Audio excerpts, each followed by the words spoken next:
Адам баласы үчүн балалуу болуу кандай бакыт. Ал эми эгиз ымыркайлуу же болбосо дароо эле үч эмдүү болгонуңузду элестетип көрүңүз. Өзүнүн 46 жашында Айнур Жайнакова 3 эм ымыркайын мына ушул Бишкек шаарындагы номер 4 төрөт үйүндө жарыкка алып келди.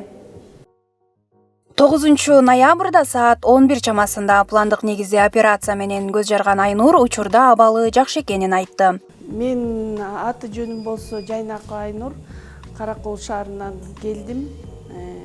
5 ноябрда 46 жашка чыктым. Буга чейин 2 уулум бар. Бирөө автодорожныйда окуйт, бирөө болсо 11 класста окуйт. Анан кийин эмне дейм эми 5 айга чейин аябай жакшы жүрдүм. Даже билген да жок, үйдөгүлөргө тууган урукка айткан да жокмун, боюмда бар экенин секрет кылдым. Себеби 45-46 жашта оңой эмес да тиги кош бойлуу болуш дегенчи.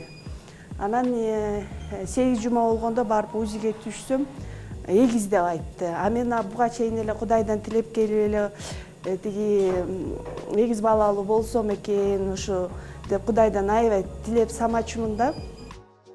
Ал эми 3 эм ымыркайлардын жандандыруу бөлүмүндө атайын жабдыктардын жардамы менен дарыгерлердин көзөмөлүндө болууда. 3 эм деп тройня менен келген. Анан бизде диагнозу, акушердик диагнозу преэкламсия тяжелой степень деп коет, кыргызчасы оор даражадагы кеч талгак. Ошондой оору менен келип бизде реанимация бөлүмүндө жаткан. Анан биз балдар 30 жума болгондо айына жетпей төрүлгөндө жана кыйналып өпкөлөрү жакшы иштебей калбасын деп профилактика СДР деп койчу, өпкөлөрүн даярдап биз жана атайын дары-дармек менен даярдайбыз.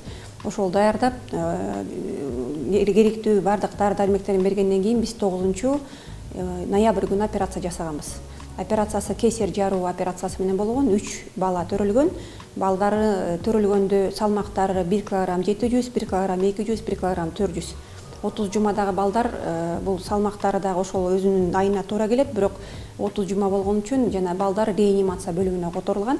Ошол жерде бүгүнкү күнгө чейин каралып дарыланып жатышат. Айнур айым менен жолдошу Кутчубай Токтобаев Түптөгү Кош дөбө айылынын тургундары. Алардын 17 жаштагы улуу баласы студент болсо, кичүү уулу 11 класстын окуучусу. Ымыркайларга Кудай берди, керемет жана касиет деген ысымдарды ыйгарышты.